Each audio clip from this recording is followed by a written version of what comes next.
Subscribe to our YouTube channel and press the bell icon to get the latest updates. Bihar के राजगीर में गर्म पानी के कई कुंड हैं। इनमें सबसे अलग है ब्रह्म कुंड।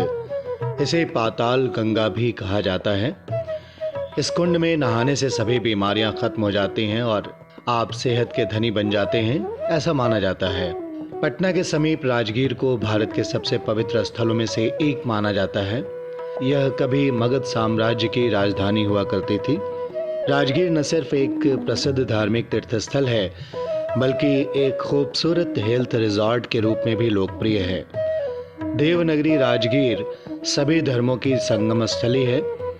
कथाओं के अनुसार भगवान ब्रह्मा के मानस पुत्र राजा बसु ने राजगीर के ब्रह्मकुंड परिसर में एक यज्ञ का आयोजन कराया था। इसी दौरान आए सभी देवी देवताओं को एक ही कुंड में स्नान करने में परेशानी होने लगी।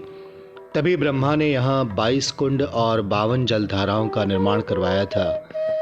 वैभार नगरी पर्वत की सीढ़ियों पर मंदिरों के बीच गर्म जल के कई झरने हैं, जहाँ सप्तकर्णी गुफाओं से जल आता है। ऐसी संभावना जताई जाती है कि इसी पर्वत पर स्थित भेलवा डोव तालाब है, जिससे ही जल पर्वत से होते हुए यहाँ तक पहुँचता है।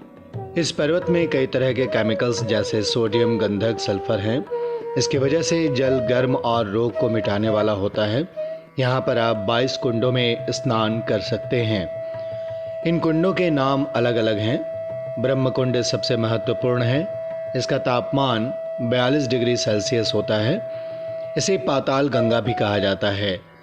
सभी झरनों में स्नान के बाद इस कुंड में भी लोग स्नान करते हैं। जो सप्त धाराएं बहती हैं, उनके नाम भी ऋषि मुनियों के नाम पर रखे गए हैं। 22 कुंडों में ब्रह्मकुंड के अलावा मार्कंडेय कुंड, व्यास कुंड, अनंत ऋषि कुंड, गंगा यमुना कुंड, साक्षीधारा कुंड, सूर्य कुंड, गौरी कुंड, चंद्रमा कुंड, राम लक्ष्मण कुंड। राम लक्ष्मण कुंड में एक धारा से ठंडा और दूसरे से गर्म पानी निकलता है। Subscribe to our YouTube channel and press the bell icon to get the latest updates.